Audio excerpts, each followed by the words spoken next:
Mercury. I am your interplanetary host, Travis Montgomery. These views reflect one planet and one planet alone. Hello. What's happening, everybody? Welcome to Mercury's Cast, episode 72. I'm your host, Travis Montgomery. Alex is off fighting crime somewhere. And now we're about to tread into the murky waters of what is race relations in America. I think that these conversations need to happen. Too many people live in their own kind of echo chamber where they're comfortable, and they don't really get any kind of opposing views. And so here we are to try and smooth things out. I think a live conversation is way better than a Facebook thread to kind of talk about these topics. And so we have returning guest Matt Nagy from all the way back in episode 10, I think, and then Arnold Sullivan, who was on recently as maybe a couple months ago, and then new guest Carl Nichols. How are you doing tonight, buddy? I'm good. How are you guys doing? We're doing great. Thank you. Doing great. Great. Thank you for asking. Glad to have you on. We may be joined by another returning guest, Jordan Alford.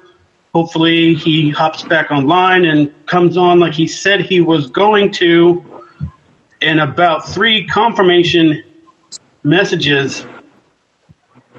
And that is it's kind of got me disappointed right now.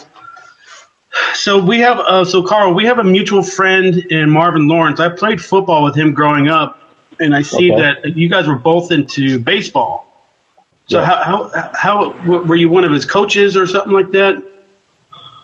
Well, as far as Marvin, yes, I was. We both worked at the Urban Youth Academy in Compton together. So that's where I met him. That's where I know him from. We both played. I played probably a generation before he did, because as I'm older than he is. But we both played professionally. Cool. Oh, look at you! You're driving around right now, driving and talking. Wow, multitasking. Yeah, I'm looking for a place to park. This Hollywood traffic's killing me. Right on, man. Whoosh. So me and you came together, I think, because we've gotten into some kind of discussion on maybe one of his posts, and then I added you, and we've just kind of gone a little bit back and forth, which is good. It's good to have these kind of conversations, because right now I think we're more divided than we have been at least in my lifetime. I don't know. What do you think about the current state and as far as how far apart we are as a society on a lot of these different issues? Well, I think the people who are expressing their opinions on this stuff have always felt that way. You know, I'm not in the belief that we're more than before and that stuff. People just be more expressive, and then also social media seems to exasperate those type of things. Now, because I know there are people who have the opposite opinion of me, but also know there are a lot of people who may not necessarily have an opposite opinion of me, or who think like I do, who are of a different race. Right. So I don't view everybody I don't view us as being more divided. I just think it's just coming more to the surface. That's my opinion of it. All right, Matt, we haven't heard from you in a while. How are you doing tonight, and what do you think about the division that's going on right now? Do you think we're divided, or you think it's the media blows it out of proportion? I'm doing pretty good, just to answer that off the bat. I think for race relations in America, I think we've had a divided nation for a very long time. I think the media does blow a lot of it out of proportion because it boosts the ratings, frankly. That's just, it's very apparent. Everybody can see that as soon as you turn on the TV, if the news has something about race relations on it, everybody tunes in to see what's going on. As for what I just said about there's always been a division in America, I don't think anybody can think otherwise. I think we have moments where we can come together, where we do fight a common enemy, such as a foreign enemy across the ocean. But the thing is, once we turn inward, we're immediately divided along cultural lines, racial lines, language, whatever have you. It's going to end up happening. I think the only thing that really drives a wedge between us, though, is people who have interests to drive a wedge between us. I don't think there needs to be any true division between any race, any culture. I think that there are just people that want to pit us against each other simply because it makes them money or it gains them influence or power. Well, that was very good response. Dusty Angel, host of the Uncle Tom Show. How are you doing tonight? Always bringing that heat. You can find him on doing Facebook. Very well, gentlemen. Also on the new app, it's a radio app called TuneIn. You can find the Uncle Tom Show. Is that correct? Yes, sir. That is correct. Thank you for having me, guys. Looking forward to discussing tonight. Definitely. You pump out a couple podcasts a week by yourself, which is that's not an easy thing to do. You just basically turn the mic on and you've got a topic and you just kind of have at it. My respect to you for doing that, because that's kind of a tough thing to do. Thank you. I have a lot of stuff to say. There's a lot going on out there, so plenty to talk about, man. Plenty to talk about. All right, we usually kick it off with the tech segment, but we're going to blow past that one tonight and just kind of get into it. I wish Jordan was here, because I would like another opinion on some of the stuff, but I got some stuff to say myself. Carl, would you consider yourself a Black Lives Matter supporter? Do you support that movement? For the most part, I support what they say they stand for. Yes. I mean, there is a lot of black kids being killed by cops. Correct. What do they stand for? I'm just curious, in your opinion. Well, they're just trying to level the playing field when it comes to black people in America, especially particularly when it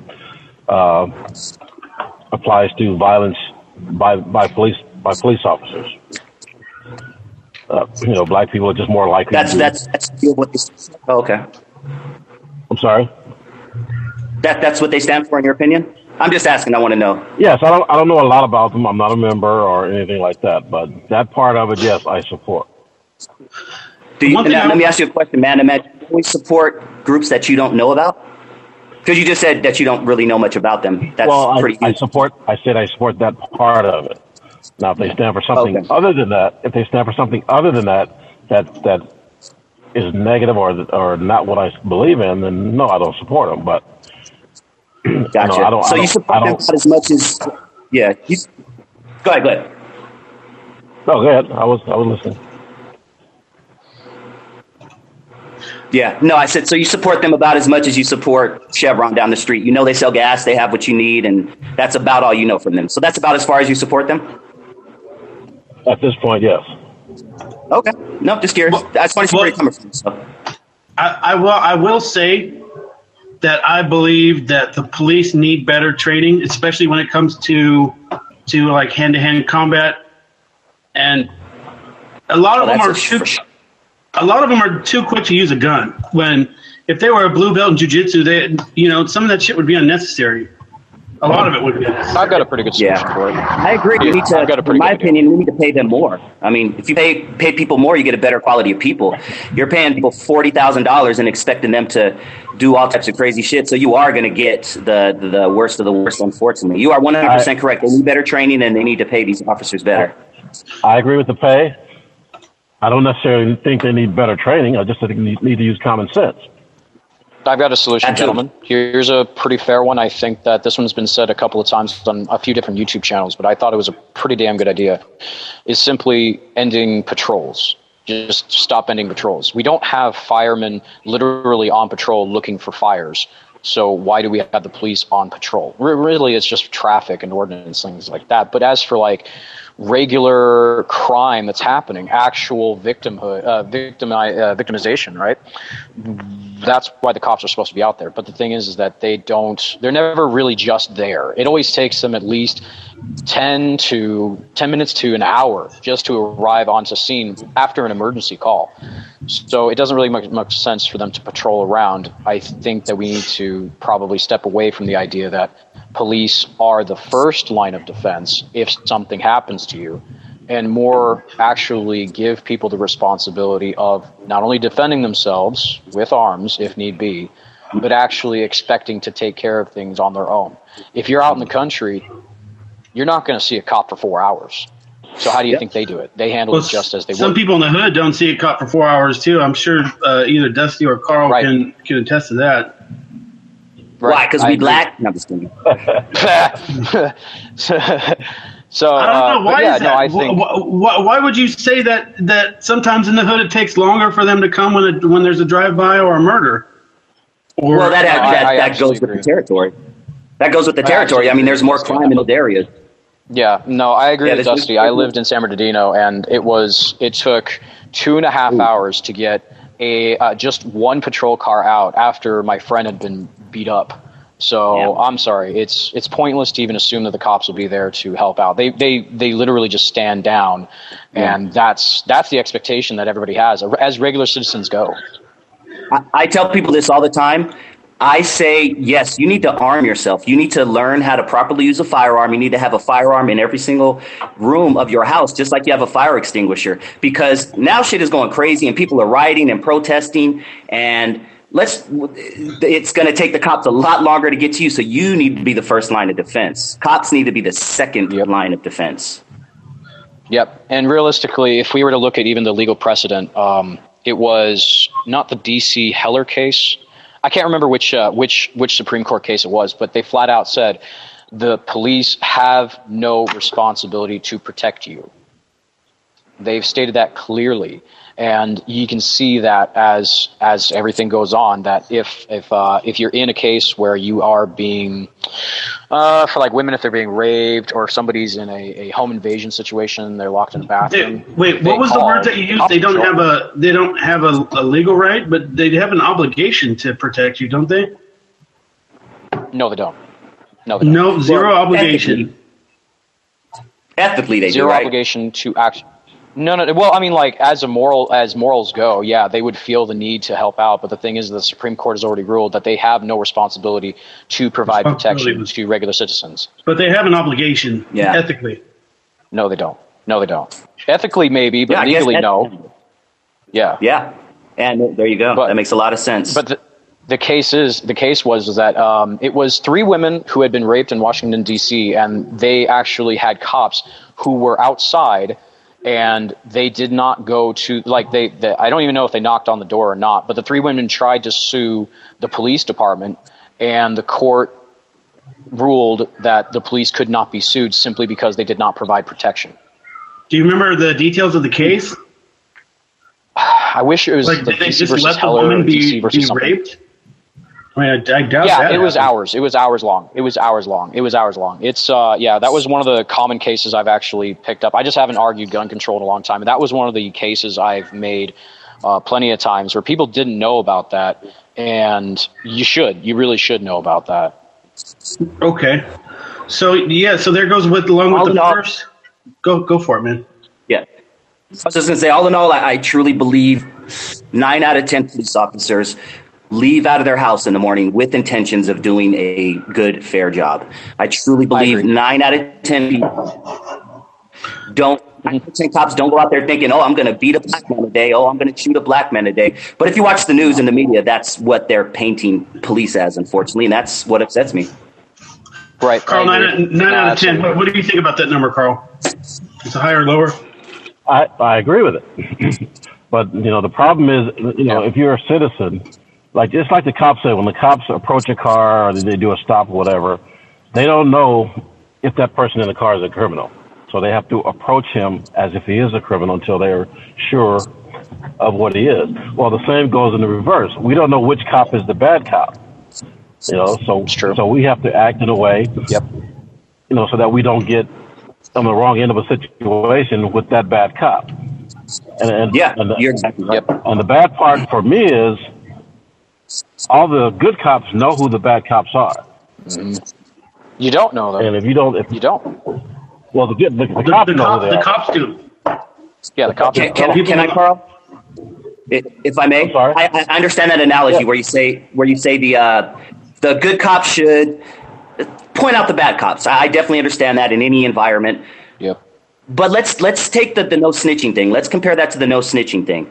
I understand why people in the hood, why people in the ghetto don't snitch, because they're living right next to the guy who committed the crime. And if they're living right next to the guy who committed the crime, bad stuff's going to happen to them. If they know, oh, the person who snitched on me is in apartment F, then they're going to shoot up apartment F, as probably a lot of these police officers are afraid of as well. If they're pointing out bad cops, then it's something bad's going to happen to them. Right, and it has. That's the culture, and that's the problem. So yeah, that is a pretty bad problem. So even the good cops who want to speak out, they know that they can't because they'll get reprimanded, and that adds to the problem. Yeah, how do we solve that? You got to change. You got to change the police culture. My brother's been was a cop for 30 years in Oakland. Yeah. Ooh. Wow. 30 years in Oakland. Shout out to him, man. Yeah, seriously. Yeah, but he took pride in what he did, but I don't envy what he had to do, because, and I don't know all the details of stuff that he's gone through or any of that stuff, but I just know he was a good cop, wanted to be a good cop, and despised anybody that didn't do their job correctly. Okay. It's really kind of a thankless job that nobody really wants to do, and it's not a job that I want to do. I mean, not in any neighborhood. Yeah. You really have to deal with like the scum of society, and you're constantly being lied to by whoever you come into interaction with. They're not just going to tell you, I did this or I did that. I mean, anytime I got arrested, I kind of did, but it's kind of a thankless job. I mean, but yeah, it is. Yeah. But okay. So I have a quick question. Okay, so when I was doing a lot of research in the past on gun control, I always came across people that said, well, in certain situations that some places are going to have less crime because of guns. And then you look at some places like Japan that have absolutely no guns and there's no crime. Eventually, I had to face the facts that it is the people. So police, like Dusty said, 9 out of 10 leave the house and say they want to do the right thing. I think it's probably even higher than that. I think it's actually a much smaller minority of cops that actually go out there and be like, it might be 4 out of 5, though. It might be 4 out of 5. Depending on what department you're from. Now we're getting heated. It's not 4 out of 5. It might be 4 out of 5. Okay, I will say, if that was the case, I would have got my ass whooped 4 times already. But what I'm trying to say, okay, it's still... they're just trying to do a simple job, which is to stop crime by, what's the word I'm trying to find? There's a certain word for it. It's just prevention. Their presence is a deterrent to crime. Okay, that's what they're supposed to be there for, as a deterrent. But the thing is that there are some countries that can't have a deterrence because people are just going to continue to commit crimes. You can't have all of the population around you committing crimes and expect a police force to be able to do any work. Whereas if you're in Japan, the police are they have nothing to do. They have literally nothing to do. They're actually trying to find crimes to commit, people that are committing crimes. But the thing is that they don't have anybody that's doing anything. Even during like major emergencies, major natural disasters like the tsunami with the Fukushima plant collapse and everything, news agencies had to report, and they said there have been no looting, there's been no rape, there's been no crime. Everybody just very orderly, organized.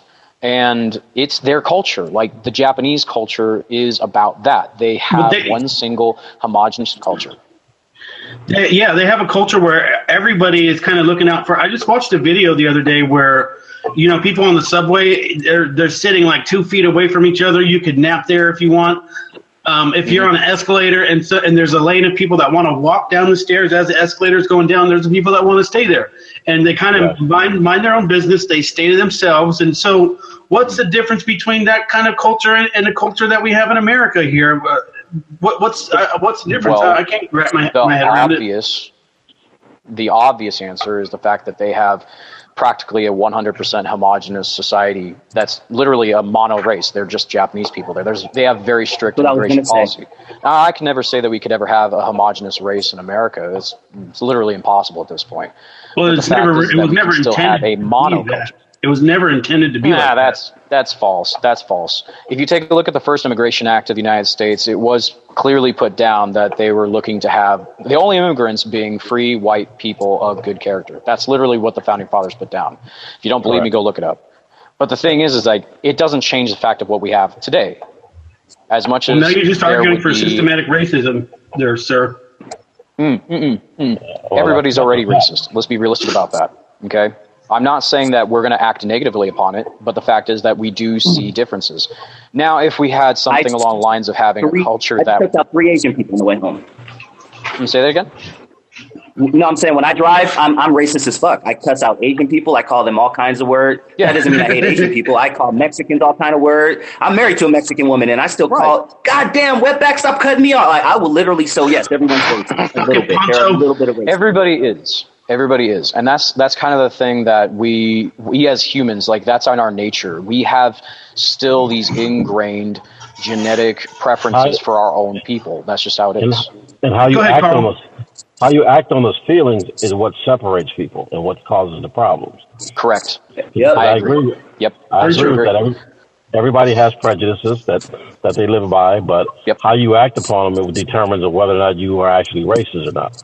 You know, I recognize the difference with anybody and everybody, you know, and some of the stereotypes and all that stuff. But it doesn't mean that I'm going to put you down because of it, or I think I'm better than you because of it. It's just a difference, and that's all it is. Agreed. Yeah, that's literally just a difference. And the thing is like we all have differences, and it's fine. It's okay to be unequal. It doesn't mean that I'm better than you. It doesn't mean that you're better than me. It just means, like you said, we're different. So if we were to take a look at another country like Switzerland, who has multiple ethnicities within its border, and they have multiple regions within Switzerland for those cultures, for that. Now, obviously, they have a very wealthy country, and they're very well taken care of, and they have a specific culture that they all share, as in, this is ours, and if you want to get in, you're going to have to prove yourself. I think we kind of need to start being a little more discriminatory against people coming in, and we need to start looking inward and say, hey, we've got enough people here. We should be able to take care of ourselves and actually grow a culture. Some of the best decades of America's history is when we restricted immigration, even from Europe. Like World War II? I can't disagree with that. Yeah, after World War II. After World War II, we had some of the best decades of our entire history. And whether or not you want to say it, but civil rights did spawn from those decades, and things were overall better from there on. But as soon as we started opening up the immigration again, we started having people come in that didn't understand our culture, didn't understand why we fought for freedoms, didn't understand why we had these privileges of Americans. And so they don't understand, they don't care about, and they'll vote for whoever gives them the biggest paycheck. That's it. They don't care. Best phone. Yep, right. So if you wanted to start solving the problems that we have today, I think one of the first steps is allowing people to actually settle in to a culture that we generate ourselves instead of importing a different culture. I think that's what's actually hurting a lot right now. Well, yeah, it's all about multiculturalism, and you know, I don't think the mainstream media is helping. Mainstream media, I guess I would say the left media, the CNNs and the MSNBCs of the world, and also the Emmys of the world. They're all controlled. Taking a stab at the president. It's only creating more votes for Donald Trump because nobody likes to see that shit when they're trying to watch a show about art. Now, Carl, if you have an opinion on this, same thing with Colin Kaepernick. People are trying to inject politics where it doesn't belong, and that's why he doesn't have a job right now, other than the fact that 2 years ago he absolutely sucked. So do you have an opinion on the Kaepernick situation? And it might be just because he took a political stance that was unfavorable to the owners or whatever. It may be, but he also is. I mean, he's not. Let's be real. He's not a starting quarterback anymore. He's not that good. But okay, well, all right. Broadcasting tip before Carl gives his opinion. I want to let him go first, and then you give your opinion, because now Carl's not going to say what he really feels. Why would I do that? Yep. Okay, first of all, this is the garbage about it. He's not good enough. Okay, all the people who actually know football says he's good enough, including Tom Brady. Okay, so I don't know why people keep saying he's not good enough. He is good enough. He's good enough in most of the quarterbacks. I can name 4 players just as good as Tom Brady who said he's not that good enough. Okay, well, whatever. But the fact is he is good enough. He played in the NFL. He went to the Super Bowl. If he's good enough, he'd be playing right now. If he's good enough, he'd be playing. If it was Warren Moon, if it were Warren Moon or Randall Cunningham, any other black quarterback that was actually good, he did this, he'd be playing right now. Kaepernick's go ahead, let him say his piece, though. Let him say his piece. That's not true because Warren Moon was good enough out of college and he couldn't get in the NFL with no controversy. He had to go to the CFL first to prove that he could play, then come to the NFL. So, no, Warren Moon would not have a job if that was him. The fact that hypothetically, I believe he would. Okay, well, and then the owner's input on this, it's all hypocritical. Okay, when whatever the guy's name is from Philadelphia said, spouts out the N-word, and it goes across the country, and he still has a job, but the owner wants to say he doesn't want Kaepernick because of whatever. He's being a hypocrite. And the Ravens owner can hire a guy who's accused of murder, but won't hire a guy who's his for a flag. It makes no sense. Okay, so the owners are just full of it, in my opinion. They're all just hypocrites because you got a bunch of criminals playing in the NFL, guys who admit to beating their wives. Michael Vick made it back. Michael Vick made it back because Michael Vick is good. Okay. Let's keep it real. You know football. I know football. Colin Kaepernick is a second-rated quarterback at best. We both know football. Let's keep it real. He's no Randall Cunningham. He's no Marshall Faulk. He's no, I never said he was. I just said he was good enough to play in the NFL. When the Jets will go out and hire a guy who was selling used cars last year over somebody who was playing, that's a problem. A guy who doesn't even know how to break a huddle. Okay, so exactly. Does racism exist? Yeah. In some of those cases, there possibly was some racism. But in this case, Colin Kaepernick works for an organization, and Colin Kaepernick did something that affected the organization millions of dollars. And Colin Kaepernick. How did it affect it? How did it affect it with millions of dollars? Explain that. You're probably not aware of the millions of dollars that they've lost. Yeah, viewership's down. Due to people protesting Colin Kaepernick, people protesting the Giants. You remember all that? Come on, they lost a lot of money, and upper management, the executives. No, forget that. He's too much of a liability now. Okay, last year they lost money because of the election. It wasn't because of Kaepernick. Yeah, but there's been recent articles right now speaking about how viewership is still down. Okay, yeah, but after the fact. I don't watch San Francisco 49ers at all because of that. And I guarantee there's a lot of people who don't. Well, a lot of people don't watch them. I don't even pay attention to a lot of people don't watch them a lot of people don't watch them because they're terrible. Just like they don't watch the Browns. That's true. Some of these other teams. But you love football. If you love football, you're going to watch football. If they're on a Monday night, I'm not watching them. San Francisco Giants, if they have a Monday night football game, I am not watching them. And I guarantee there are a bunch of other people out there who are doing the same. 49ers. 49ers, sorry. Is that what I said? No. Yeah, sorry. Is that what I said? My bad. He's talking about the baseball team because we got Mr. Baseball Coach live tonight. Here's the thing, though, is like what the question was about was the injection of politics into sports. Did that have a net negative effect? That's the question. I think it does, and that's why it's unattractive to owners to have that kind of luggage. And now look, the same argument. If Marshawn Lynch sits down, which he does, and he says all white cops should be killed by black people, I'm sorry, he's still going to have a job because he's I'll tell you right now, real quick, that's real quick, 30 seconds. I am the hugest Raider fan. I am not watching a Raider game this year because of that. Whoa. So there are many people. I am not watching. They won the other day. They lost the other. 1-2-0. I don't watch them at all this year. I'm not watching them. I don't even know their record. I know they're 2-0, but I had to think about it. And I'm the hugest Raider fan, biggest Raider fan you could think of. But since he did that, I'm not watching the game. Mm-hmm. Carl, you got anything? Did Colin Kaepernick affect something? Yes, he did. Yep. I'm sorry. You got anything to add to this before we? move on to something else, possibly? I mean, it's just amazing to me that everybody wants to focus on him kneeling, but nobody wants to address why he's kneeling. That's really the issue. I mean, so why he's kneeling? Let's say why is he kneeling? Because cops are getting killed by black people are getting killed by cops. Is that what he was kneeling for? In your understanding? Disproportionately, yes. Okay. Yes. Well, let me tell you something, Carl. Are you aware that last year only 4% of black people unarmed black people were killed by white cops? Literally 4%. Literally. Okay. Why is he focusing on that? It's 4%. If it was 94%, oh man, all day I'm sitting with you, Colin, kneeling with you, Colin. It's 4%. I don't care. Okay, it's not how many are being killed. It's why and how they're being killed, and it's disproportionately high among unarmed. Yes, unarmed. 4%. It doesn't get any worse than that. They're unarmed. So yeah, 4%. That's it. Okay. It's still one is too many. One would be too many. Yeah. One rape would be too many. Come on, guys. Yeah.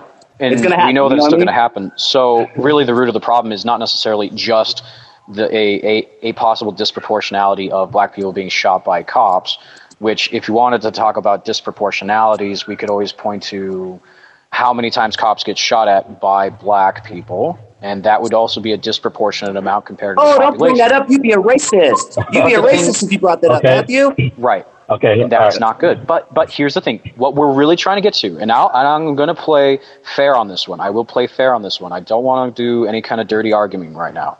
If you want to be fair, if there's a real concern about black people being shot by cops, innocent black people being shot by cops, then you need to look to justice. So if there is a problem with the justice going on, I can understand why people are upset. Like, look at the St. Louis riots right now. They've gone on for, is it happening tonight again? That would be 4 nights in a row now. But the thing is like, we do need to have a respect for the truth. So if you do not have a respect for the truth of the matter and there's only interests being played out, then there's never going to be justice. That's what I'm trying to say. So if Colin Kaepernick was about the truth and he was actually going to say things about the truth, then we would be able to have a conversation. Instead, it's very apparent to both sides that he is only out for interests. Truth stands on its own. Interests have to be argued for. So, let me address something real quick. Go ahead. Go ahead, brother. You said something about cops being shot at disproportionately by black people. Okay. Yes. There was a big argument about cops were under attack under Obama, right? While he was president. The Dallas were under attack? Huh? Yeah, still today. What happened in Dallas? No, that dude was targeting cops. Yeah. Okay, but they were saying that cops were under attack while Obama was president. He was at fault. But the reality was, cop killings were at a 20-year low under Obama's presidency. Number one. Number two, the overwhelming number of cops killed in America are killed by white people. Well, I mean, we're still the majority of the population, so. Proportionately, the overwhelming majority. You're talking percentage-wise? I think we're at you can talk numbers, percentage, however you want to do it. They're overwhelmingly killed by white people. Okay, so that statement you made was not true. Let him finish. And I'm finished. Okay. Who wants to go? No, go for it. Here, this is what I'm going to say about it, okay? White people are still the majority of the nation. Okay, we may not be for a very long time, but we still are the majority of the nation. I think it's at like around 50%, though, because and I hate to cut you off, because of the main cities and, the flyover states which got Trump, the president elected. We try not to use the T-word on this show unless we're going to dedicate a show to him. So the flyover states, which don't make up like a heavy, dense percentage of the population, but if you look at the main cities like New York, San Francisco, LA, Houston, even they, if you combined it all together in one big pot, it's about half right now, I think. And I think it's even tilted the other way just a little bit. But all right. According to what, Travis? Real quick, guys. I just want to know half. Are you referring to 50% of police population is white, or are you no. I'm talking about regular there? citizens. So you're saying 50% of the population is white? Yes, and it may not even be that high anymore.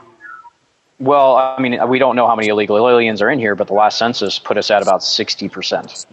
I always think those are off. There's probably way more. If you've ever been to LA or, there's some statistics, but all right, go. But Carl's point is 100%. 71% of police are killed by a good old fashioned white man. Yeah. Okay. I don't know how we got to that, but 71% of we got to it because he's talking about speaking the truth, but then at the same breath, he's putting out false information, and that's how this stuff gets the way it is. Gotcha. Okay. So from what I've read, you're right. Okay, let me make sure I clarify what I'm saying. From New York City, they put out statistics on their cops being shot at. It's disproportionately well over 13% as a representation of blacks in U.S. Well, New York. Not entirely certain what the population in New York. You're right. The population in New York. I actually don't know what the population is there, but it is a huge amount. Like, it was apparent to me. I'm like, okay, well, it's well and above the regular population there. It's because the white man is being suppressed in the major cities. God, everybody knows it. Sure. So, right. So, but the thing is that I am looking for the truth. So if you find something that is a true statistic, I will back you on that one. Okay. But we need to be fair about this, and we need to understand what's going on. I'm not trying to go for an interest. If you can show me something that shows the statistics, if you can show me something that has the data, I'll back you on that. I'm not trying to play interest here. Yeah, neither am I. Good. Okay. Cool. I'm glad we're all on the same level playing baseball field. Yeah. But again, if we're going to speak about this stuff, let's speak about it truthfully, not make up statistics that support our argument. That's the problem I have with a lot of guys, on both sides of the argument. They've shot out statistics that only support what the point they're trying to make. Okay. Yeah. Since we're speaking the truth, one of the and to kind of take it back to the Black Lives Matter thing really quick, one of the reasons I despise that group, and I personally feel like that group does worse for the black community than the Ku Klux Klan does, is for the simple reason, and this statistic, since we're talking statistics, back up just an inch. Back up just an inch, Dusty, because it was a little clip. I'm hearing a little clips, but so just no, not your speech. Physically back up about an inch. Oh. No, not that far. All right. Yeah, you're starting to lean in, and then it was but quick, I'm sorry. Go ahead. My bad. Okay, it's all good. The number one statistic that bothers me is the number one killer of white males is car accidents. Okay. Number one black males is homicide from another black person. So when I hear people talk about, cops are bad, cops kill, I don't care that 150, excuse my French, niggas get killed by police every year. I am worried that 500, 600, 700 people are getting killed in Chicago alone in 1 year. That bothers me. And I people like Colin Kaepernick and all of our black leaders, Mr. Al Sharpton, Jesse Jackson. I wish they would focus on this. And until they focus on this, we are going to kill ourselves till we're extinct, guys. Our black women, babies, 70% more than they're doing. We're killing each other in the street. Black people will eventually be extinct. And meanwhile, the racist white man is just sitting back. Look, my plan worked. It all worked. Okay, but again, let them go. Black Lives Matter and other organizations are trying to battle this problem. And again, that's just rhetoric that the other side throws. No, they're not. Okay. My brother. They're not. Whenever Black Lives Matter was on the TV, it's for a white dude killing a cop. You never see Black Lives Matter out there. You never see it, dude. There's a lot you don't see. That doesn't mean it doesn't happen. Okay, just like you said earlier, the media is only going to put out what's going to bring in viewers. So something like that is not going to bring in viewers. Okay. Mm-hmm. Yep. You're right about that. Okay. I actually disagree. I think that kind of stuff brings in more viewers than anything. But go ahead. Well, it doesn't. If you did, you would see it. Where I live, there was a white guy who was shot by the police, and the Black Lives Matter people were there protesting. It did not make the news. Where do you live? If you don't mind saying, where do you live? Well, I was living in Santa Clarita at the time when that happened, and it was not too far from where I live. Oh, so you're up here by me, a little bit. Well, I'm in Palmdale now, but Palmdale. When that happened, I was in Santa Clarita. Yeah, Carl, you are 100% correct. The media puts out what they want, but for someone like myself, and I'm just speaking for myself, I educate myself, I dig for things like this. And for every 100 cop shooting a black person stories, there's one story of Black Lives Matter doing what you said, or talking about the violence in Chicago. So it's a very disproportionate amount. And this is coming from someone who digs. I talk about this on my show all the time, my man. Yes, there is a problem in Chicago and LA and every other city with black people killing, young black men killing other black men. That is an issue. Okay, yeah. But I'd like to focus on what's causing these problems. That's the only way you're going to solve them. You know, what do you think? Well, I'd love to hear. What do you think? It's a lot of social things. You know, jobs and obviously, you know, the dads not being in a lot of the homes. You know, all that stuff. I think that's the big one right there. That's number one. Dads are leaving. 7 out of 10 dads. Okay, and that's fine. 7 out of 10 leave. That's a whole other issue too, but I agree. Yeah, that's a big issue. That comes across the board for any race. For any race. But again, what is causing these things though? That's what we don't focus on. You know, why are people sticking their dick in women with no condom? Black people sticking their dick in women with no condom. If we're keeping it real, that's what's causing it. And white people don't. Let's take accountability. Black people always want to point the finger. Let's take accountability. It's niggas sticking their dick in women, and women saying, "Go ahead, put it in." I know you have 5 different baby daddies already. So black men are only people having sex in the world. That's what you're trying to tell everybody right now. That's not the argument. I know what the argument is, but that's what it sounds like when you say stupid stuff like that. No. I'm just saying, let's take accountability. You were saying what causes it, and you started naming, no jobs, no this, no that. No, it's the fact that black people are sticking their dicks in with no condom. Okay. From what I recall, 78% of the black children born today have no father in the household. Right, but what is the reason for that, though, is my point. I know that statistic, but it wasn't always like that. Something caused it to well, at this point, because their dad did the same. No, their dad did the same. That's not the truth. That's not the truth. Okay, that is the case. That is not my. Black people haven't had a stable household since the 1950s. Back in the 1950s, believe it or not, there were more black families together. So you're trying to say that? So you're trying to say black people made a conscious decision to not be responsible and accountable? Is that what you're trying to tell me? Yes, that's what I'm saying. Every time that they do, that's exactly what I'm saying, sir. That is the stupidest argument ever. That's what I said. Do people have autonomy or not? That's the question. Do they actually decide for themselves to do irresponsible things? Yes. I mean, when you get down to it, yes, they do, of course. Yep. Now, I will say this. There are some things that can influence people, because we all know that that's true. There are people out there that promote lies and falsehoods and try to make people believe that if you live this degenerate lifestyle, that you'll be happy and everything will be cool. So if you just go and knock up a baby mama, it ain't going to be no problem. Okay, that goes into a lot of American culture. It goes into a lot of American culture right now. No. Yeah, it's American. It's promoted. No, it's promoted media. It's not American culture. That's never been American culture. It's promoted media. The media is a part of the culture. It's like a subgroup of it. No, it's not. Yes, it is. The media defines the culture in a lot of ways. Yes, and so does MTV, and so does define the culture. Yeah.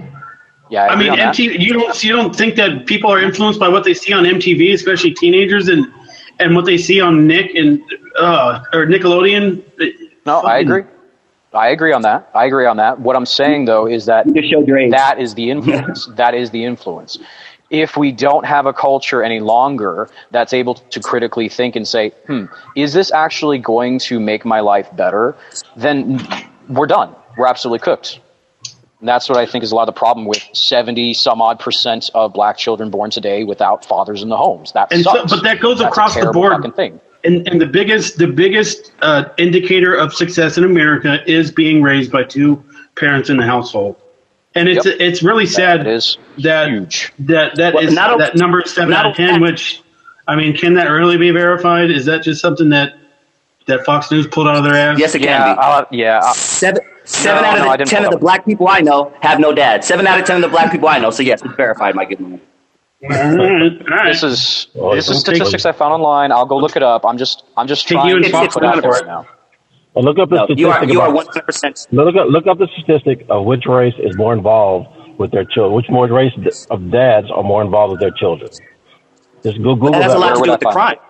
Where would I find that? Google it. Just Google it.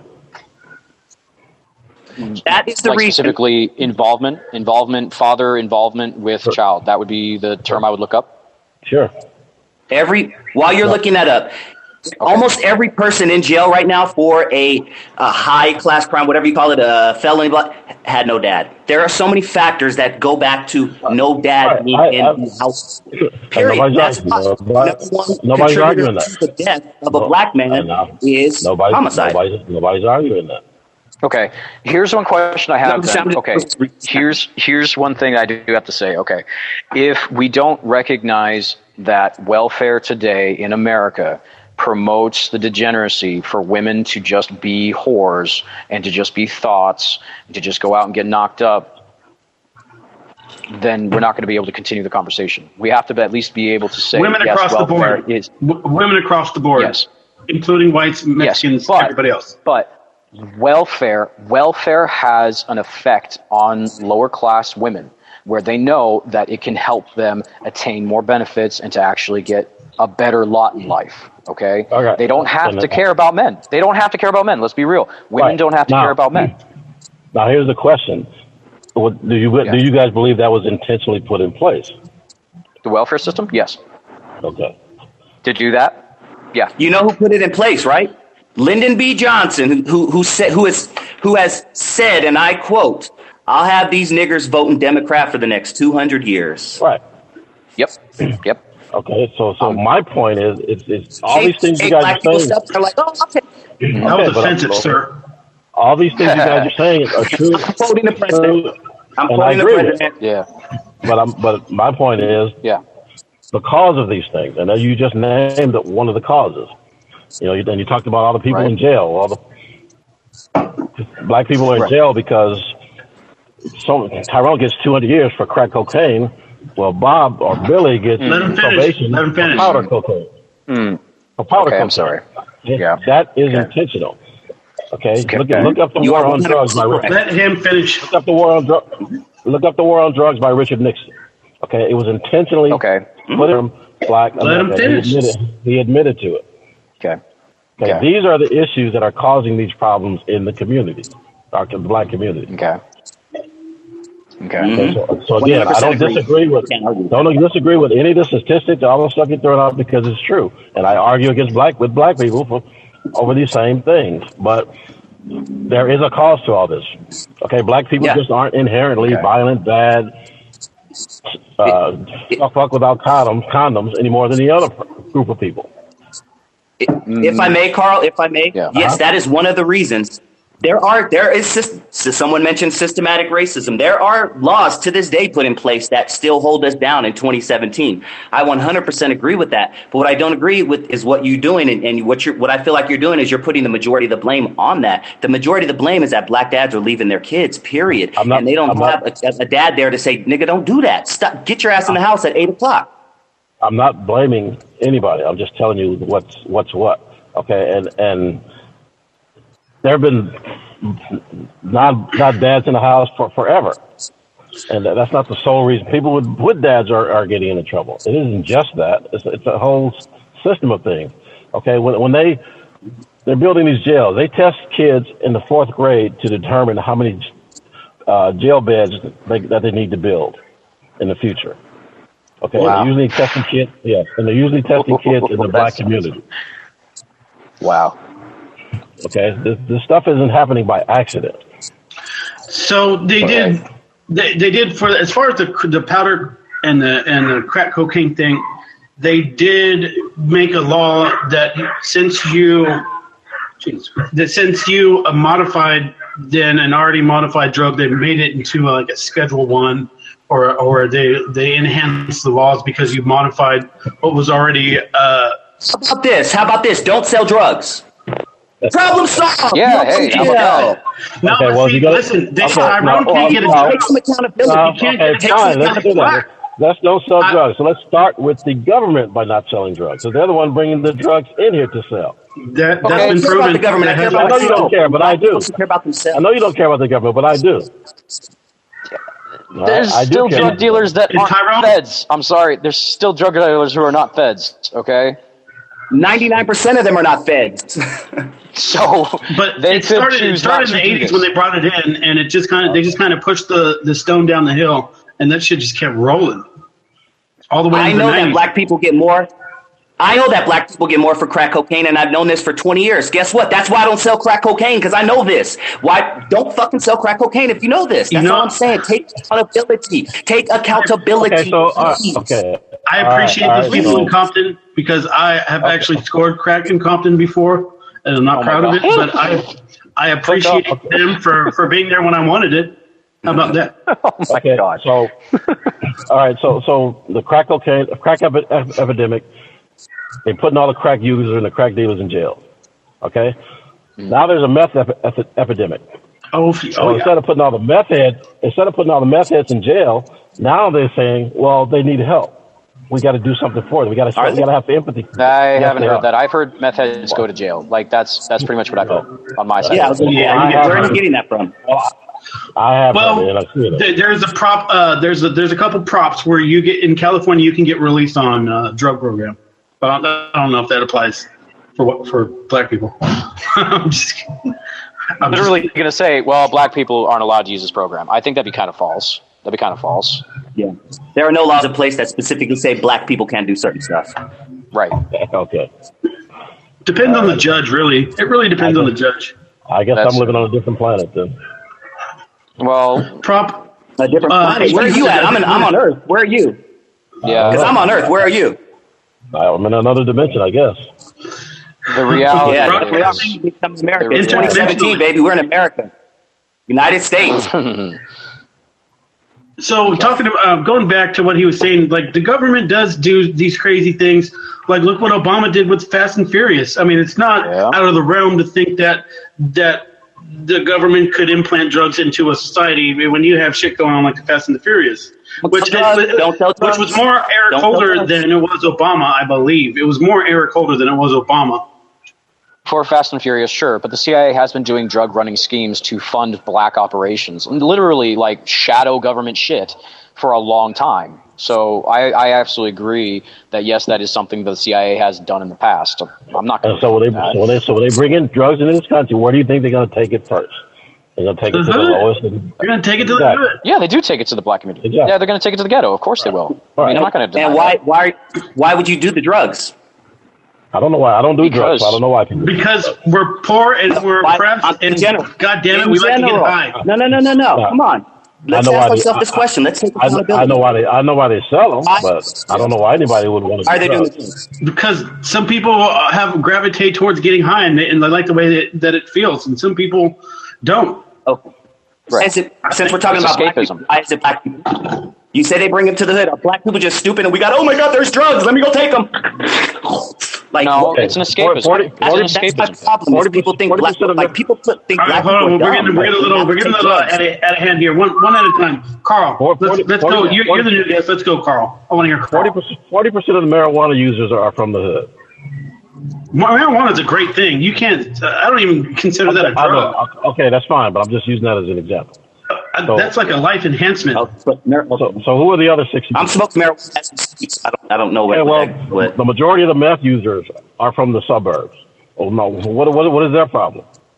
Well, I can tell you as someone that used meth for a little while that it just made me feel numb to life when I was going through a lot of shit. I'm just saying he's being so critical about don't use crack. Why are you using crack? Well, why are these people? Why aren't you saying the same thing about the people using meth? I'll answer Because we're talking question. about crack. I'll answer that question right now. It's an escape. Go ahead, man. We're talking about drugs. It's an escape tactic. That's all. Okay, I understand that, but I'm Yeah. saying he's so focused on the crack users when there's all Because kinds of talking drugs about being used. No, you did bring talking up about crack, drugs. Carl. You did bring that up. Okay, well, I'm talking about drugs.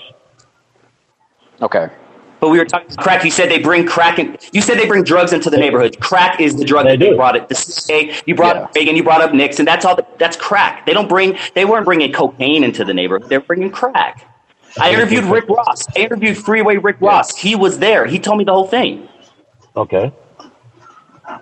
So we all agree on that. I know how cocaine got here, and I know how crack got here, and it wasn't the same way. Crack was put in the hood. Yes, I agree with that. So I guess the question I'm going to still, introduce a crazy idea. Why do people use it? And the crack is not secluded to the hood. There is a lot. Charlie Sheen was smoking crack. I mean, it's not an independently hood. Cocaine was always a white man's drug. Cocaine was always a white man's drug, right? Yep. Oh yeah, it is. Heroin too. So to say that they put it in the hood, there were no white people in the hood. So we're talking about crack. No, there's still white people in the hood. Are you kidding me? You know what I'm... Oh, come on, stop. I know what you're talking about. Yeah, but especially in Long Beach, Long Beach has a mixed bag of hoodedness, right? Oh yeah, I love Long Beach, and that for that reason alone, you knock on 4 doors, you get 4 different things, people, ethnicities. Filipino food. All right. Anyways, where the hell were we going with this damn topic?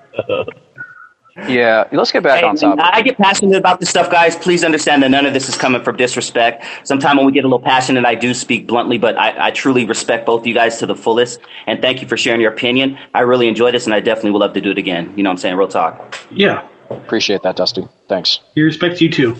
Yeah, thank you, Carl. I appreciate you sharing with us your mind and what your opinion is. Appreciate that. So, all right. So we can just switch gears totally, because here's where me and Carl actually had and I tried to bring up the thread, but Facebook only goes back like a week or so.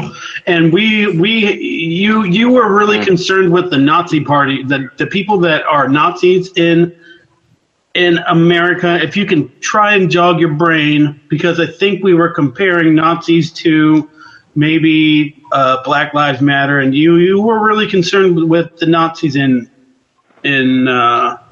after what happened in Charlottesville. So maybe you can talk about your concerns on what happened in Charlottesville. If you can remember, if not, we can move on. It doesn't even matter. We've got a couple of things. Just the white supremacist groups in general, and people are always trying to compare them to the Black Lives Matter people, including my crazy brother-in-law, David Clark. Oh, wait. Oh, yeah. Well, That's right. You fucking related to him. Yeah, he's my brother-in-law. I forgot about that. But I'll get to him in a second. But anyway, this is why I have a problem with it. Okay. And whether you believe the stuff on the news about what Black Lives Matter has done or not, okay, it doesn't compare to the history of the Nazis or the KKK. Okay, the reason that I'm in California, okay, is because my parents, and I live with both my parents, thank you. Go for it. Who are living in Arkansas. My dad drove a a logger truck. Okay. He's sitting to make a left turn. Some drunk guy runs himself underneath his truck, kills himself, white guy. Okay. A week later, same thing. He's getting ready to make a left turn in his truck. Another drunk guy comes, kills himself again under his truck. Oosh. The white people in the community got pissed and were going to lynch him. He had to leave in the middle of the night, leave his family, and come to California to keep from being killed. This happened before I was born, but I'm the youngest of 10. Okay, so me and my brother next to me, we were born in California. Everybody else was born in Arkansas. Okay, same dad, you're a unicorn. Same mom and dad, yes. Wow. But real quick, okay. I absolutely totally believe that story. I'm not even going to say that that's wrong. I think that you're actually probably totally right about that. And it's wrong that happens. But the thing is, like, they would probably have never said that to a white trucker, right? Absolutely wouldn't have. So my point. Okay. Go ahead. I'm sorry. Go ahead. I'm sorry. Let him finish his point. Yeah. What I was just going to say real quick. Let him finish. He was going on a point. Let him finish. Okay. Carl, go ahead. I'm sorry. Okay. So the whole point of this is that's not a unique situation. That is the history of white supremacist group in this country. Mm-hmm. violence and killing people and all. Okay. Are we losing him? I think he froze. I think we lost him.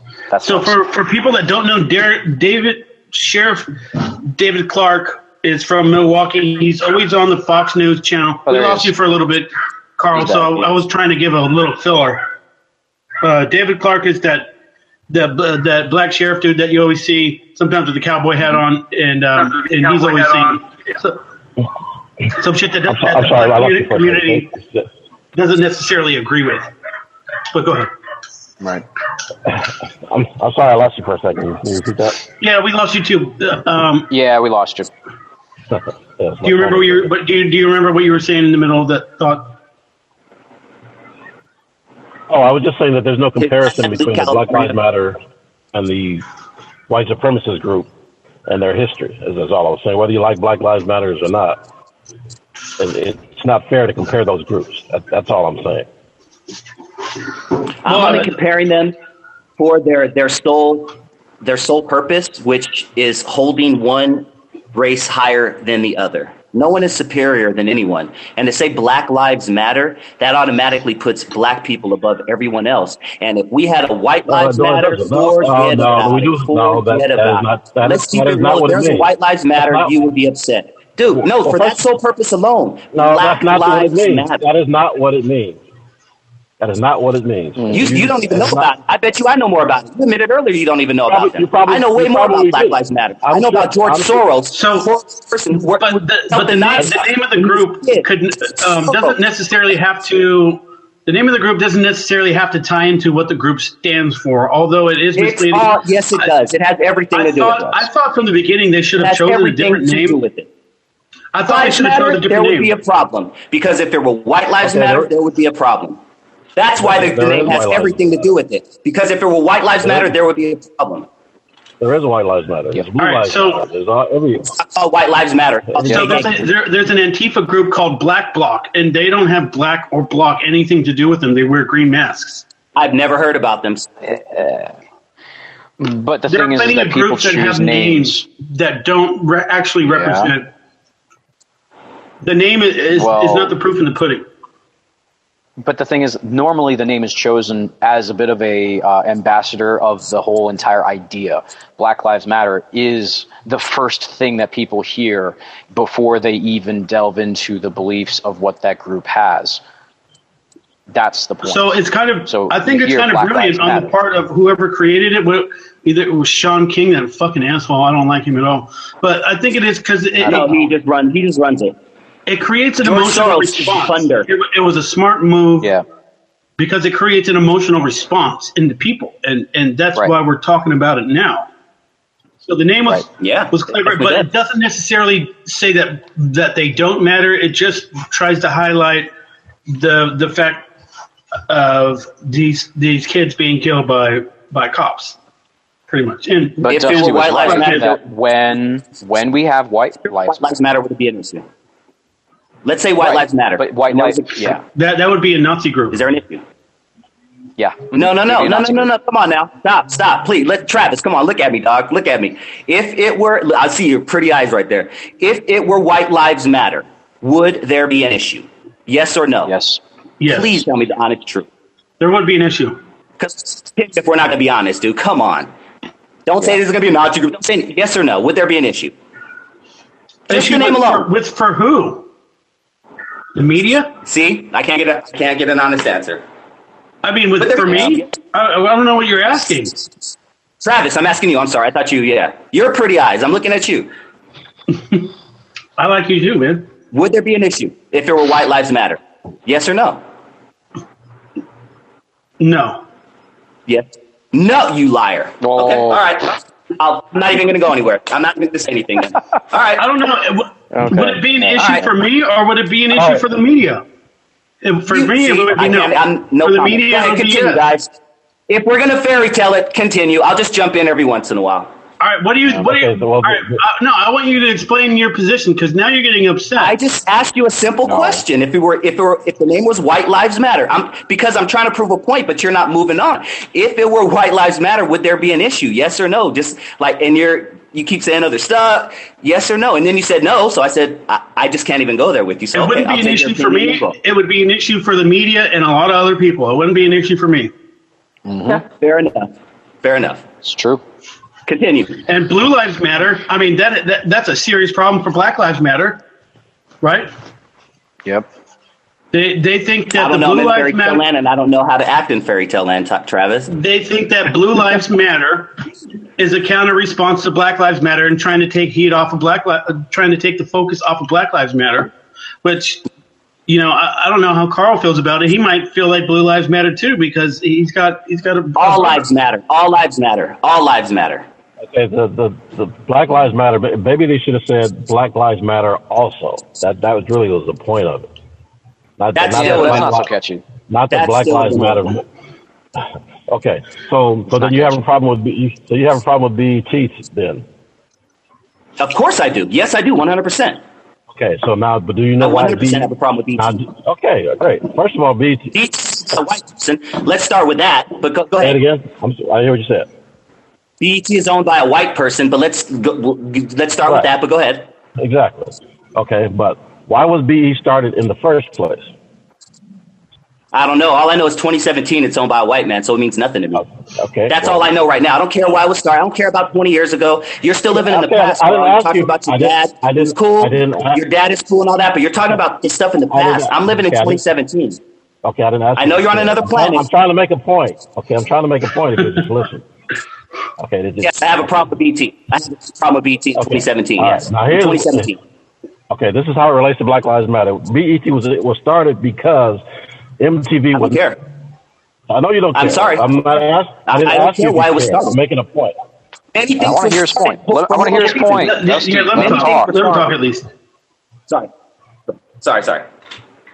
Okay. BET was started because MTV would not play black musicians' videos or black artists' videos. Yet they both own the same company. The same person has owned them. So, okay, go ahead. That's what you believe. Okay. Go ahead. Because that's not true. I'm pretty sure Coolio and Dr. Sorry, go ahead. What's the truth? Tell us the truth. Because I was watching MTV. I was watching MTV a lot at that age when BET first came out, and there was Coolio, Snoop, Dr. Dre, LL Cool J. I mean, it was pretty diverse, and you had your alternative. And hip hop was basically run by Eminem and all the other black people. It's like half and half. So I don't get that. I don't know. I don't know why they did it, but you said Eminem. Eminem on MTV. Oh yeah. So, yeah. Okay. Back in the day, are you kidding me? How old are you, man? Well, you don't. I'm 29.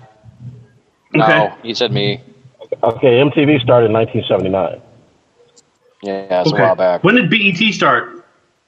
Can someone 89, 88, 89? Like 82 or something. And they were both owned by the same person? They were both owned by the same person? BET Yo MTV Raps was already out? No, it wasn't. MTV Raps came out. Was that 80s or was that 90s? I feel like that was 90s. It was the 80s. Keep talking, guys. I'll look it up. Yeah. Okay. BET was started by Bob Johnson. Okay. Matter of fact, there's a video of David Bowie questioning, I forget his name, one of the VJs on MTV on why they would not play black artists' video. Okay. And it's David Bowie. You can Google it. It's a David Bowie interview. He asked them point blank, "Why don't you play black artists' videos?" Okay.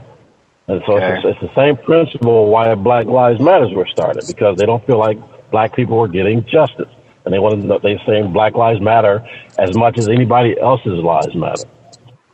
Now, whether you don't like them or agree with them, that's one thing, but that's why it was started. Hey, I have a quick question. I have a question because I kind of want to put a new idea out into the conversation. Okay, so we have MTV saying that they were not showing enough black or any for that matter, from what you're saying, because I don't know the history of it. I'll just take you on your word. I don't know, this was the man. reason I that just BET started. happen to remember a lot of Snoop Dogg, Coolio, Dr. Dre, that was later. Tupac. That was later. That was later on. That was later on. Okay. Right. So Run DMC was played on MTV back in 1984. Okay. Right. Maybe they're just trying to compete with BET. No, it was after they took heat from not playing. Right. And Michael Jackson was actually the first black artist to be on there. But after they Probably right. But once again, are we in 2017? Are we in 2017 or are we in 1984? Like this is where I start tuning out. No offense, but when black people who love to do this start bringing up the past, can we talk about 2017, man? Like real talk. But we can move on from this topic. Here's the only thing I want to say. I want to just ask this question. If we're looking for some kind of racially diverse makeup for any kind of entertainment, what is the percentage that we should all agree upon? Do you see how this kind of question kind of makes no sense? Like, I have no problem that BET exists. I understand that black people have their own culture. That, except for Carl, maybe. But the thing is that I do understand they have their own culture. I know it sounds like a jab, but let's be real. They have their own culture. White people have their own culture. It's very influential culture too. It is. Here's the black culture. Here's the thing.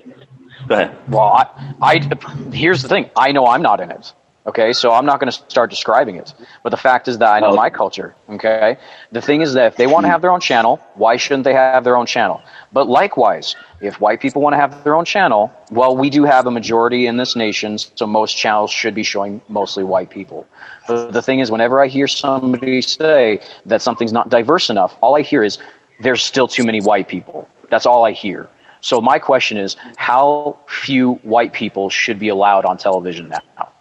That's really what it comes down to. And if it were white entertainment television, would there be an issue? Yes. So the title means everything. And you know, even called ABC and CBS and NBC. But it's not called white. That's the next answer. That's the next. You keep saying that. It's not called white entertainment, though. Come on, man. It's not called White Lives Matter. Yes, there's organizations that are like that. But it is white entertainment. But it is that. It's not. No. Yeah, I'll actually agree with Carl, dude. But the thing is that just because it's not called that doesn't mean that it isn't. Okay. Everything about America is white culture. Okay, black people don't have to. Because that's the country. I got that. We used to be 90%. Hold on. I'm not arguing that. I'm not arguing that it's not. What I'm saying is that is the culture. Everything is white culture. I don't have to go out of my way to learn about white culture. It's what I was taught from the time I was born. Okay, I have to go out of my way to learn about. Like we all were. Join the club. 99.9% of us were. Some people say that white people don't even have culture; that we stole it from everyone else. That white culture doesn't exist. You know it. That's horseshit. I've argued with people. I know, but it is still that answer is still horseshit. The fact. You know what pisses me off though? The BET Awards is what pisses me off because there's like. No white people allowed, and we're just going to sit here and then just shit on them. That's not true. Just it doesn't matter. That doesn't matter. Eminem's allowed. I'm sorry, Eminem's allowed. The greatest rapper of all time, if I may. Oh, for sure, hands down. I got a mic in my arm. All right, let's do this. Let's shut down the MTV Award. I mean the BET Awards, and let's shut down the Country Music Awards, and then we'll be even. How about that? You got a point there. Black people love country. I love country. I love country. Why? For the same reason he's pissed off at the BET Awards. Huh? It's not called the White Country Awards. It's called the Black Entertainment Awards. The Country Music Awards don't get around and talk about how oppressed, how bad the white people have it, and how pissed off they are that they created this great living. Trust me, if they had issues, they would talk about it. So don't think for a minute. But they wouldn't. I can tell you right now, Carl, they wouldn't talk about those issues because you are. Yes, they would. No, white people aren't told. White people are flat out told we cannot talk about our own issues, and you know that's true. Yeah. If we talk about our own issues, we get shut down. Yeah, dude. Racist, bigot, homophobe. All due respect, Carl, but you're one of these black people who you're racist, and you don't even know it, my man. You are more racist than any white man I am. I've ever met. Yes, wow. you are, sir. That might be a stretch. That's the first. You are. That's a first for me. Okay. That might be a stretch. Okay, here's the truth. If you guys You really said do we see all it, have our own races, but you're a little bit more than we look are. at what's You're happening. a little bit more. Okay? I know that this will be something that everybody here will have an opinion about. And Carl, I know that you're going to object to it because I know that you have your opinion about it, and I know that you and Travis have talked about it. I don't know what you talked about. But when you looked at Charlottesville, those guys that showed up there did have a permit to actually go and speak. They were just going to show up and speak. They were immediately shut down. The police corralled them into Antifa, and you saw that. You know that that's happened. That was white people trying to go out there and literally just talk. But what ended up happening? They got shut down. Now you look at anything else, you saw that Antifa shows up. They don't have any permits. They're totally allowed to go out and speak. You got St. Louis riots. The police are now just trying to shut it down, right? 3 days at least of unfettered rioting and a bill that was put through. Not a bill. It was a, what's it called? It was some kind of piece of paper that the president signed that said, hey, we condemn white supremacist groups. When was the last time you saw any piece of legislation, any kind of proclamation that said, we condemn black supremacist organizations? Never. Okay. What ends up happening to white people that want to talk about white interests is they get called white supremacists. And the fact of the matter is, not all white people are white supremacists if they're wanting to talk about white interests or white issues. That's what ends up happening. So if the Country Music Awards flat out said, hey, guess what's happening in South Africa? There are white Boers, white farmers down there who are literally being slaughtered. There is a program down there where the party itself says, we will take the land away from white people. If the Country Music Awards said that in America, they would be called racist. They would be called bigots. That's the difference. Okay, I have no problem with black people. I have no problem with black people talking about their issues. But I'll tell you this right now, if white people don't get to talk about their issues, there will be a continuing problem on both sides. Because you can't just have one side talking about their problems, then the other side can't talk at all. That's what's been happening. Okay? It's not equal. I'm saying that right now. Which is why Martin Luther King marched. Which is why he got hit in the head with rocks. Which is why black people got bit by German shepherds. It's not equal. Black people don't want equality. Black people don't want equality. They want favoritism. We can't have favoritism. It's 2017. Either assimilate or hit the road. I mean, real talk. What you're asking for, Dusty, what you're asking for is you're asking for them to assimilate into the culture. But the thing is, they do have their own culture. For better or worse, they do have their own culture. You're asking them to strip away things about their culture that makes them them. There is a common culture within America, and it used to be called. What is the black culture? I'm black. I'm black, and I'll tell you, what is our culture? You're an outlier, Dusty. You're an outlier, and you know that. You're an outlier. You are not just another black guy. You're not an average black guy. You already know that. I grew up in the hood. I grew up in the ghetto. There were shootings every single night in my neighborhood. I grew up right next to the killer. You decided that's a bad thing. Because I talk this way, I went to school, I decided that I wasn't going to go that route. People assume that I'm not from the hood. I lived in Compton on Castlegate, probably not too far from where you played baseball, Mr. Carl. So, dude, you guys can't say that I didn't grow up in the hood. Black people, there is no culture in the black hood. And this is black guy telling you. Who said that? Africa. I have no more culture to Africa than my great grandmother did. It's a done deal. We're in America. We've been here for 400 years. Let's act like Americans. Assimilate. Right. But when you're saying act like Americans, even Carl will agree with this. When you say act like Americans, you're saying act like a white guy. That's what you're asking for. No, yes, that is what it is. 100%. That is. No, I'm just telling you, America is a mixture of everything. America is a mixture of everything. I'm not saying you have to like apple pie and go to baseball games every Saturday night. That's not what I'm saying. You got to like Metallica. The attitudes. But the attitudes are inherently European. Back up a little bit, They're Matt. Inherently white. Back up a little bit, Matt. What? Just a tiny bit. Off your mic. I live in LA. What's inherently white? I live in the second largest city in America. In America, I live in the second largest city. So what is inherently white in my town? I walk outside, 8 out of 10 of the people I see are Latinos.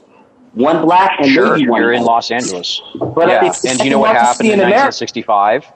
But it's the second. That's my point. It's the second largest city in America. That's my only point. But the demographics of America were changed in 1965. What's that? You can't change culture in less than a century. This is insane to even think that. What I'm trying to tell you is that if you're saying that you're surrounded by Latinos, it's because of the 1965 Hart-Celler Immigration Act. It did change the demographics of America. We're still living that out right now. We're still living out, it's a waning white population. The white culture is going away. That's why you see this crap happening. I'm not saying it's black people. That's not even close to it. In fact, it's actually more of a just multiple races fighting for their own interests, and that's what's going to end up happening.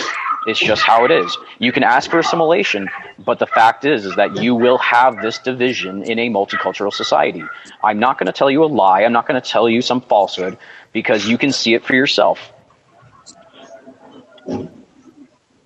I like you. No comment. Yeah. And Zola's going crazy right now. She can hear me. So yeah, but here's the thing. Here's the thing. You will have averages. You will have averages of every single people. A large group will have averages. We already know that Asians are mostly short. We already know Asians are mostly short. We know that Swedes are tall. I'm actually live right now. Travis is getting into a wrestling match. Hang tight, real quick. Okay. I want to hear what you're saying. Yeah. Okay. So what I'm trying to say is that we can assume there are averages for every group upon their continent, right? Asians are shorter on average. They do have a higher IQ than most people. Whatever, it doesn't matter. You can see all these different statistics. But, Dusty, you will have outliers of every group that fall into different areas. There will be overlap of races, okay? There will be overlaps for a bunch of different reasons. And there will be people that choose to go into different cultures or different races. I have a friend who is pretty much the whitest guy I know, who's in Japan right now. He's assimilating into Japan. He runs a Japanese school to teach English there. He has children who are half Japanese, half, I think, Italian, I think he is. But the fact of the matter is, but you're talking he's been there 5 years? How long has he been there? We've been here 400 years. For decades. He's been there for decades. But what I'm trying to say, he's not going to change. He's not going to change the Japanese culture. He's assimilating into their culture. Is that everybody that's been coming over here, if they came in very small groups, they did assimilate into our culture. But the thing is that we have had such a huge change in immigration that the demographics of America are changing. California in 1970 used to be 80-some-odd% white. Now, white people are about 40-some-odd% of the population in California, okay? And we no longer have a white culture there. Matt, let me take this a step further, because I watched what you post. I watched what you post, and he's a really proponent of races tend to what's it called when they gather amongst themselves instead of they self-segregate. They self-segregate, and he's a pretty big proponent. Long Beach and Compton couldn't probably relate with that, but what he's saying is that races tend to self-segregate. Yes, they do by themselves. Yes. If you look at Chinatown in LA, and even in Garden Grove, and I mean in East LA, I mean there's a lot of examples of it. So they don't. So the thing is that like if we're assimilate, they don't have to assimilate. Oh, Carl has left the building. All right, see you later, Carl. So they don't have to assimilate because they are grouping themselves into areas where they can speak their own language, they can eat their own food, they can own their own businesses, and then share their money. Oh, he's back. We got him back, and they can share their own money within their own community. Right. They have no reason to assimilate. They have no reason to assimilate because they have their own areas, they have their own neighborhoods. There are a lot of people who speak. They don't have even a word of English. They don't even know a word of English, and they are living in America. They've been living here for decades, and they have their own culture. So they have their own culture within America. They didn't assimilate. So that's what I'm trying to say, is that you have different populations within America that are right now going to maintain their own culture. They're going to maintain their own people, and they will continue to vote for their own group's interests. And that's just how it is. So if you want to figure out how to stop division, maybe self-segregation might be a solution to that. I'm not saying that we have to do it, but I'm saying it's already happening. So you have neighborhoods that segregate by themselves. There might be some neighborhoods in like wealthy, rich areas. They're like, oh, we have no problem with other people of other races. But the thing is, they have totally no idea what happens on the ground level. They have no idea what happens in between people. They have no idea what's happening in regular people's lives. The thing is that people still self-segregate. So all I'm trying to say is that if you have political systems in power that are supposed to be equalizer, like a representation of the people, if you have different people trying to fight for their own interests, you get what we've got today. You've got the Democratic Party representing pretty much everybody that's not white, and you have the Republican Party representing pretty much everybody that's white. And you're going to see those politics play out for the next 1,000 years if we continue to have a what's it called? A plutonomy. It's just multiple different groups that maintain some kind of culture within the society. So we're going to have white people that are going to start playing in-group identity politics. You're going to have black people continue to play identity politics, and you're going to have Hispanics playing identity politics. That's just how it's going to end up being. And until you flat out say, hey, guess what? You get to take care of your own thing. That's cool. Go take care of your own thing. You're going to continue to have division like this. It's just how it is. It's definitely a controversial topic. It's nothing that is going to be solved on this episode. But right around now, right around an hour and a half is when we like to kind of wind things down a little bit. Carl, I appreciate you a lot hanging in there with us. Matt, I appreciate you. It's been sporadic, but it was good to have you on again. Yeah. Yeah, thanks. Arnold Sullivan, other known as Dusty Angel, he hosts the Uncle Tom Show. You can find that on Facebook and tune in the app. I felt like this was kind of a cordial conversation. It got a little, we didn't always agree, and that's fine. We don't always have to agree on stuff. We can just have these discussions that I feel like lead to more unity than it does to diversity, divisiveness, I guess would be the word. Yeah. And so I feel like these kind of conversations are important, that we need to have more of them other than living in our own echo chambers or trying to discuss this stuff on Facebook. In closing, Carl, it's great to have you on. Is there anything else that you'd like to say maybe for Dusty or for that you didn't get a chance to because you got disconnected? Well, I think in general that I agree with most of, if not all, of what Matthew has said. And I think we just, for me, I appreciate everybody's culture, even if we are segregated. I'll go to Chinatown, I go to Koreatown, I'll go anywhere, and I feel comfortable being in any of those places. I've been the only black guy in a country bar, a hick bar. I've been in all kinds of situations, and I've been comfortable in all those situations. And food. I mean, the diversity among the eats that we get to have in California, we are blessed to have like some great Filipino food, Thai food, Mexican food, even some soul food. Because Dusty talks about the black culture. I mean, what is the black culture? Just for hip hop, for example. The majority of hip hop is bought by white people. So whose culture is it really? I think if it's, let's just try to just appreciate. I just say, let's just try to appreciate everybody, regardless of you're assimilating and not assimilating. Right. You're still there, Carl. I'm sorry. That's how I deal with it. Your opinions were very interesting. Yeah. I think if Jordan would have came on, and I don't know what the hell his problem was, we would have got some more of it. And